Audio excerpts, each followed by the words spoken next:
Hello, Empowered Woman. Welcome to this episode of the Empowered Woman podcast.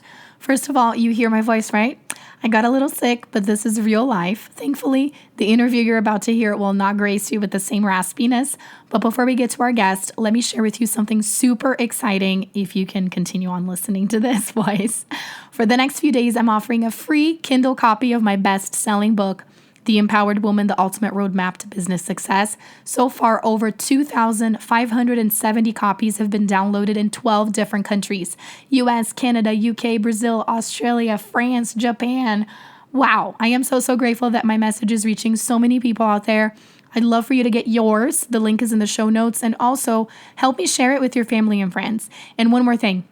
I'm doing my very first Empowered Woman Book Club starting November 7th, and you're invited. It's completely free. All you need is to leave a review for the book on Amazon. Easy peasy. You'll also have the option of upgrading to a VIP experience once you register. All the links are in the show notes. Now on to our guest. Her name is MEG MOTHERSHED. She and her husband Josiah own MOTHERSHED Design Co., a boutique branding and web design studio in Brighton, Colorado. They help small businesses succeed by building brands and websites that stand out, attract the right customers, and drive growth. We talked about sustainable growth and also the dynamics of working as a husband and wife team and so much more. Let's dive in.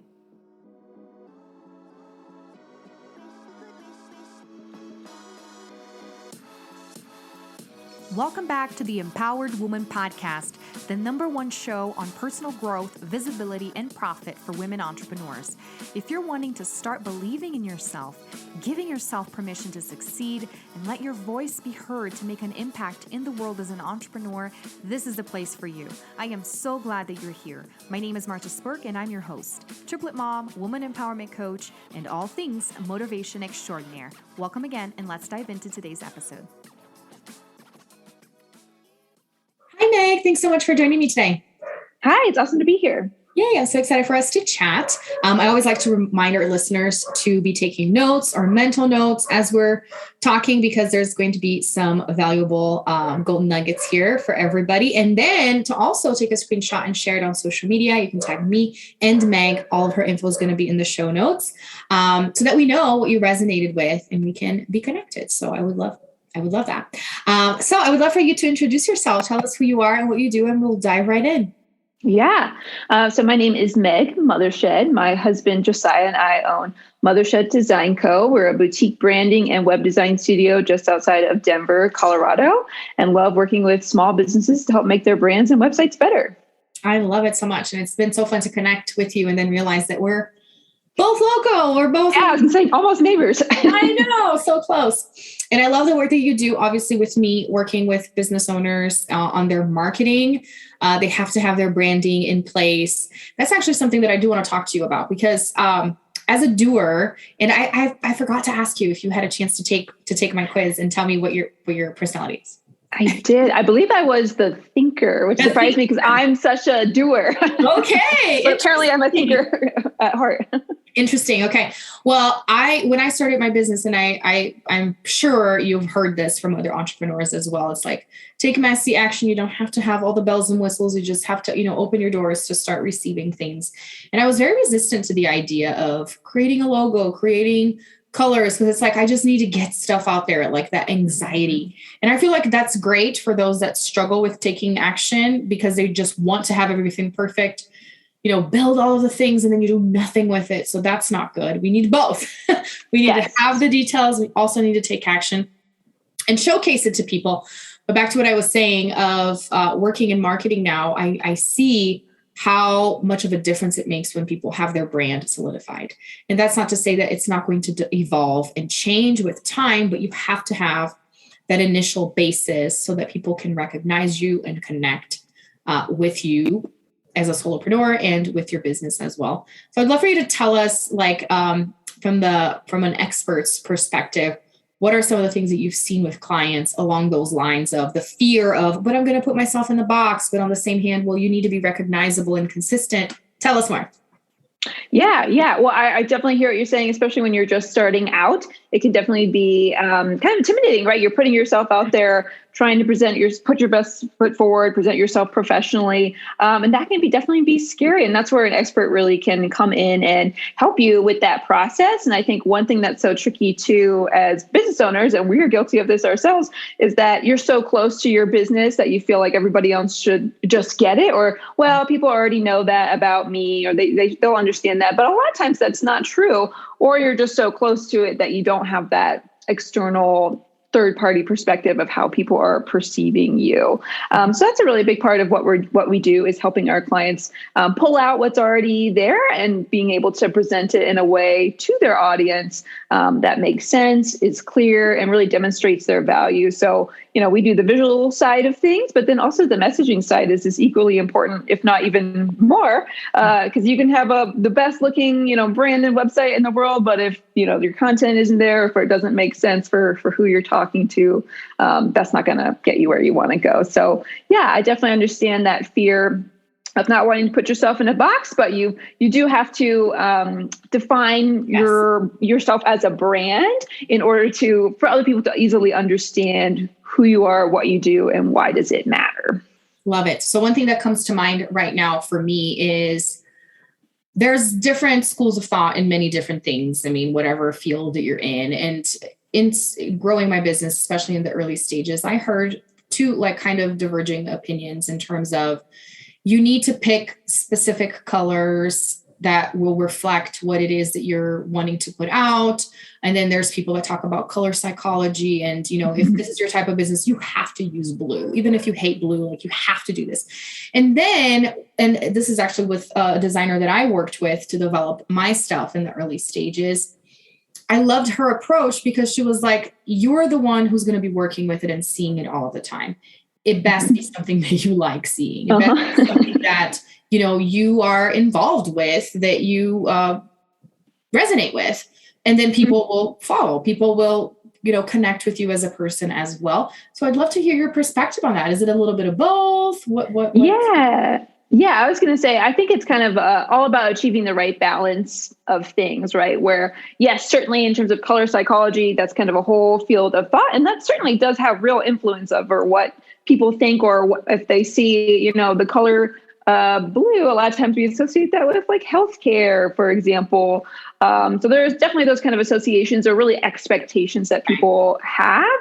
So that's certainly not something to ignore. Another thing we do is a lot of times we'll do a competitor color wheel, where if we are doing a rebrand, we'll say, well, who are all of your top competitors? If everybody's using orange, maybe orange is not going to help you stand out the best. So that's another factor. But to your point, that's one thing we always tell our clients too. Is there anything that you just absolutely hate? We hate yellow. Okay, well, we don't want to make you a very yellow-centric visual identity, because you're going to hate it. You still have to like it. It does have to resonate with you as the business owner, especially when we're talking about really small businesses and solopreneurs. But on the other side of it, it is what is going to resonate with your audience, what makes sense for your industry. So it really is that kind of achieving the right balance of all those little bits and pieces put together in order to create a cohesive identity. So I would say there's no one right or wrong answer, but it is a little bit of everything. Which is usually the answer to everything. Is there? Yes. There is no right gray area. Yeah.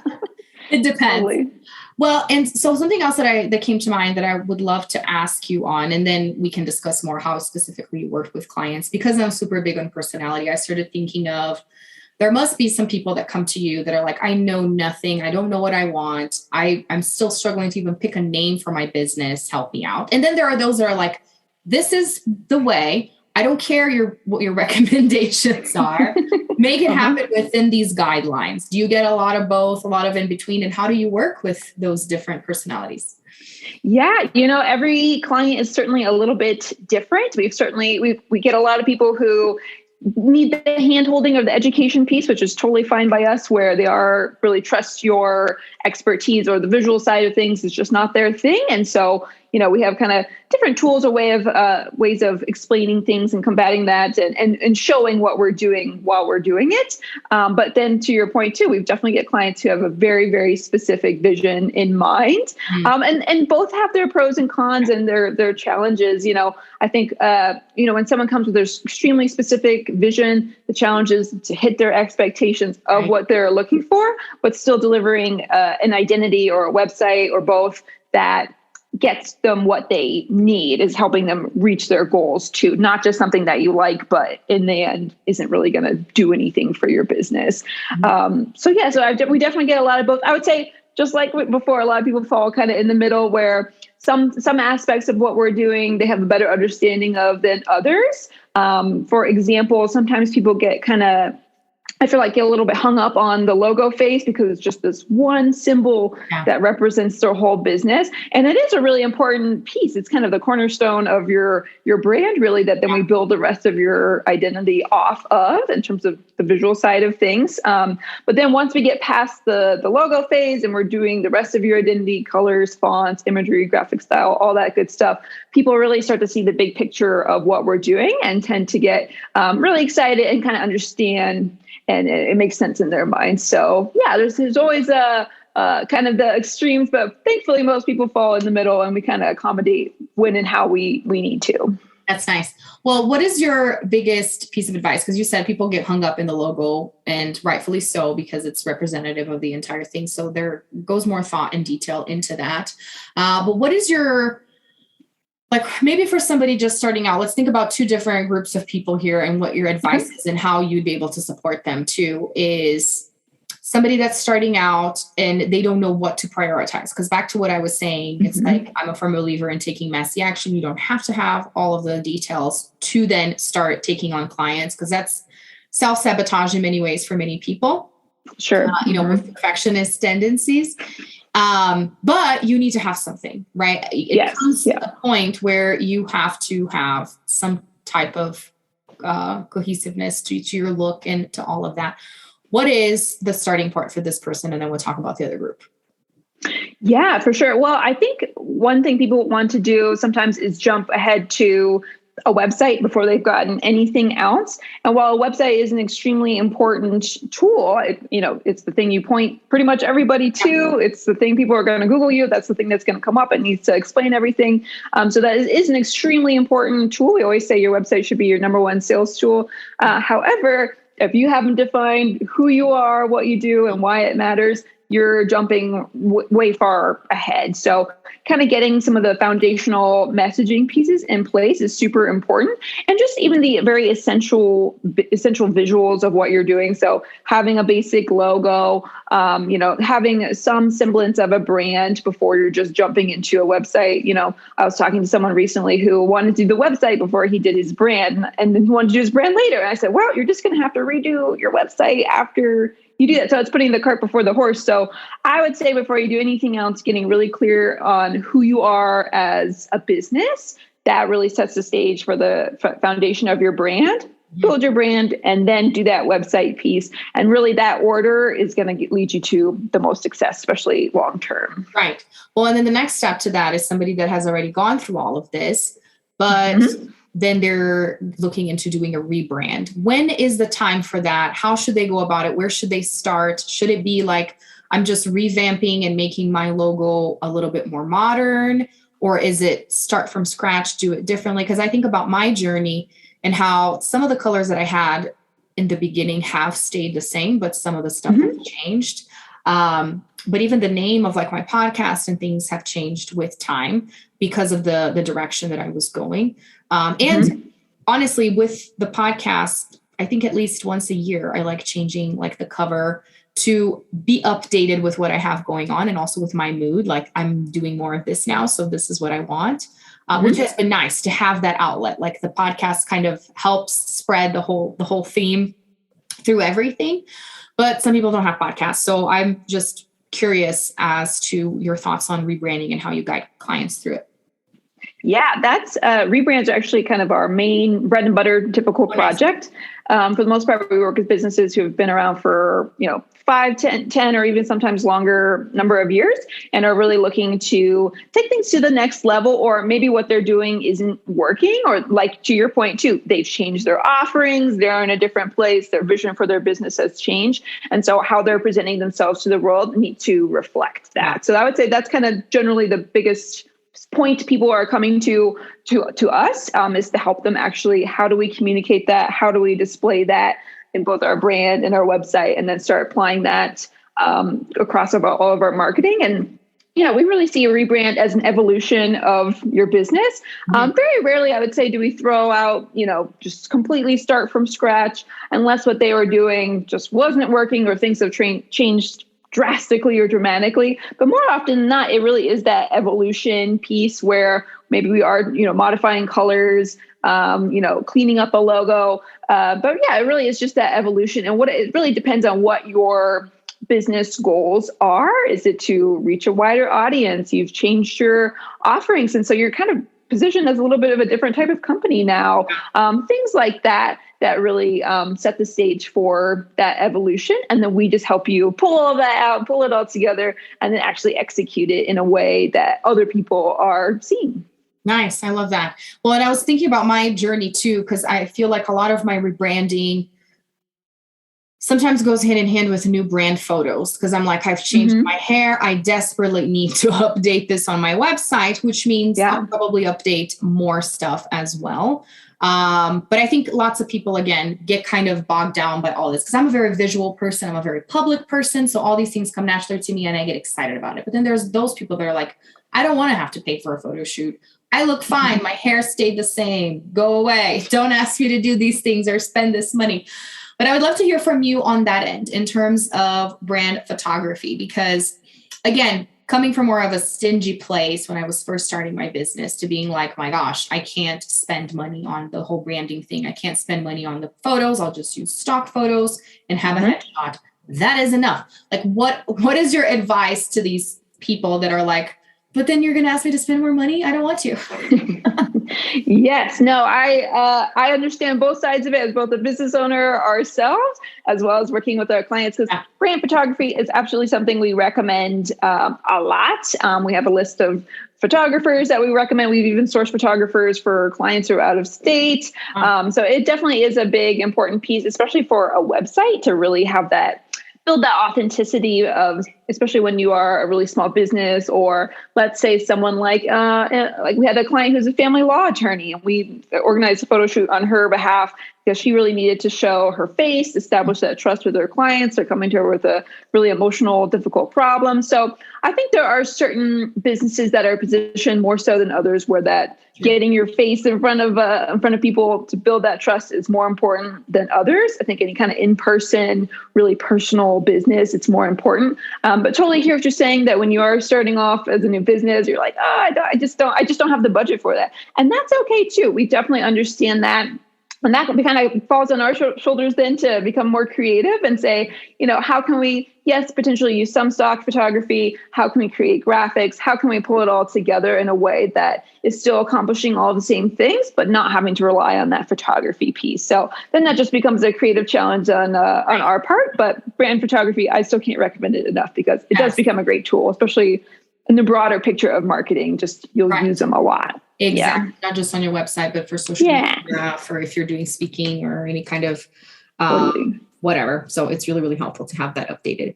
Cool. Well, something that I've been curious about that I want to hear more on, because I was going to ask you, what is your favorite thing to do? You said your bread and butter really is the rebranding piece, but you work with your husband. So that is very interesting to me to learn about the dynamics of that, and who's in charge of what. How do you get organized on that, and how is the dynamic? Yeah, so it's definitely been a journey. We are both designers by trade. Nice. So that's kind of how we started off when we joined forces together. My husband started the business initially, quit his job right after we got married, started freelancing, went really, really well. And then I ended up joining him about a year and a half later to kind of actually help build an actual business. So we've been working together for about 4 years now. So the majority of our time in business. And I think very quickly and early on, I think the biggest thing we learned is having different roles, especially because we can do a lot of the same things. So defining our roles and really learning where each other's strengths and weaknesses were when it comes to work. That's not necessarily something you know about your spouse until you actually start to work together.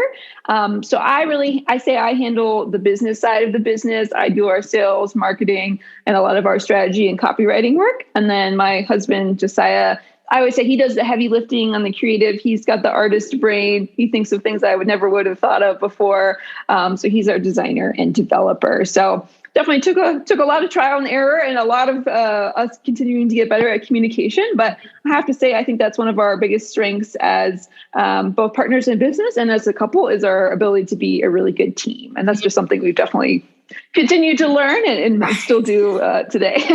It's an ongoing process. But they always say there's a bigger challenge when you're working with families, especially with your spouse and working from home too, right? Together. Yes. Yeah. Yep. Oh, yeah. Mm-hmm. It's an interesting thing to get used to. And I imagine it's an ongoing process, especially with a little one coming on the way too. Yes. Yeah. That'll be our next big tag team thing is figuring all of that out. But, I have to say, I think in some ways being a husband-wife team even kind of gives us an advantage or just kind of helps things even work better because you are working for your mutual benefit. True. Together, it's both. And then it's not like when you have a regular business partner and someone wants to go on a family vacation, someone else is left doing all the work, things like that are kind of taken out of the equation. So in some ways, I think it's easier to get along. But at the same time, those lines between work and home life are almost non-existent. Oh my gosh. Yeah. So it's a whole on its own. Cool. Yeah. Well, tell us more how exactly you start working with clients. Like, what is the first step? Is it scheduling a call with you? What are some of your offerings or some of your programs look like?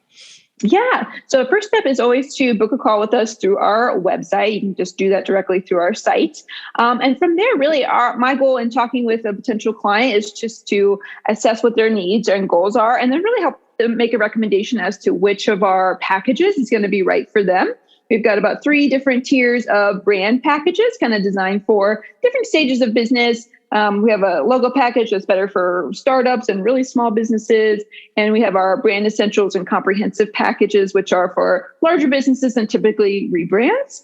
So offering different tiers of bundled services, essentially with a set number of deliverables, set timeline, set pricing to make it easy for everybody, just based on these different types of needs. And then we also have website packages, which are all inclusive. So we do design, development, copywriting, everything in-house. So that applies for everything. You're just working with the two of us, just keeping that client intimacy there. And we create custom website packages based on the size and functionality of your specific website. But everything is package-based just to make it easier for everybody throughout the entire process. Gotcha. Awesome. And we'll make sure and put your contact info on the show notes so that people can go and reach out. Something that came to mind, I'm going to throw you a curveball. You ready? Before we do our rapid questions. Because working on the marketing side of things, I see the business, somebody else's business from the outside, and I am amazed at some of the things because I'm not in their world, but then I get a kind of like a glimpse, and it's almost like it becomes mine. So I become kind of passionate about their message and the transformation that they can provide. And I become like a little cheerleader for them. And I joke, best way for me to hire you is to come and have me work with you, because then I'm going to be inside your business. I'm going to believe in your message, and I'm going to then hire you because I'm going to be like, I need this. Yeah. The marketing is going to be so good. So I was wondering, a recent project or maybe from years back, what was a client that you really enjoyed working with or doing the copy, and you were like, oh my gosh, I need this. The world needs to hear about this. Yeah. That's a great question. There's a lot, but first one that comes to mind is our client. They're called Hidden Woods Film Co. They are a local to Denver video production agency. And, we just continually really, really align well as both business owners. I think we share a lot of the same similarities and just philosophies on business as a whole. And people who just do excellent work. Always so impressed with them and everything they're accomplishing. And they're a really small team too that's continuing to grow in different ways. And yeah, I totally hear you on being your client's cheerleader. That's totally how how I feel about them as well. And I think it's awesome just when you mesh really well, personality wise and business wise, with a client, that just makes that relationship even better. And yeah, I want to hire them for us. So yeah, totally. I hear what you're saying. And that's what's nice about being in business, is that you understand it's not a solo thing, right? It's a community piece. You connect with other people, and we cheer each other on. And we support each other because we're pretty much on the same boat. Yeah. Growing a business and building a family and all of that. So that's pretty cool. Awesome. Well, are you ready for the rapid fire? I'm ready. Let's do it. We all see what comes to mind. Again, anything. It could be a sentence, go off on a tangent, whatever. I'm just curious what a designer has to say about my steps. Sure. So the first one is notice yourself. I like that. I think to me that says being self-aware, but in a really positive way. Notice your accomplishments too. I think that's something that's really easy to forget or overlook. The next one is listen to yourself. That one's good too. I would say listen to your gut. That's the first thing that comes to my mind. I think it's easy to push past that and just want to go with whatever makes the most sense, but isn't necessarily what the thing you should do is. Totally. Sometimes what doesn't make sense is what we should go with, and then it will make sense later. Yeah, exactly. The next one is forgive yourself. That's great too. Yeah, I think that is be less hard on yourself. That's something I'm certainly very guilty of. And a lot of people are, especially just as entrepreneurs, we tend to be really, really tough on ourselves. So yeah, forgive yourself and learn from your mistakes, but don't beat yourself up. Next is empower yourself. That's great too. I would say empower yourself just to continually do better, but also like we're talking about too, praise yourself for your accomplishments and feel good and own your confidence. And last but not least, transform yourself. I think seeing yourself, to me, that says like seeing what your vision is for yourself and working continually towards that. But then, just continually growing, continue to evolve. And I like the idea of seeing yourself as an evolution too, instead of just having to become somebody completely different. It's about the process of getting there. That makes it all worth it. Yeah. And that's what I feel is so nice about owning a business, is that you get to see your personal evolution in a more visual, practical, measurable way, potentially, than if you weren't in business. I don't know. I've been in business for so long right now that I don't even know. I guess there's, awards, accolades when you're in corporate as well. But it's nice to know like those specific milestones and the different things. And I think the branding really reflects on that. Like when you think logos, the evolution of Coca-Cola throughout the years, like you do that with your business too, and be like, oh my gosh, this is how it started. This is how it started. This is how it's going. Absolutely. Absolutely. Yeah. I feel like I have learned and continue to learn so much, and now do things and consider myself good at things that I never would have thought of, just coming out of school or something. I never would have been here, but it's awesome. You learn along the way. Well, thank you so much, Meg, for joining us. This was great. Thank you. Thanks so much for tuning in today. I hope you enjoyed our conversation. Don't forget to go grab the free Kindle for the next few days if you're listening to this by October 30th. And then join the Empowered Woman Book Club starting November 7th. All the links are in the show notes, and links to connect with Meg as well. Until next time, bye.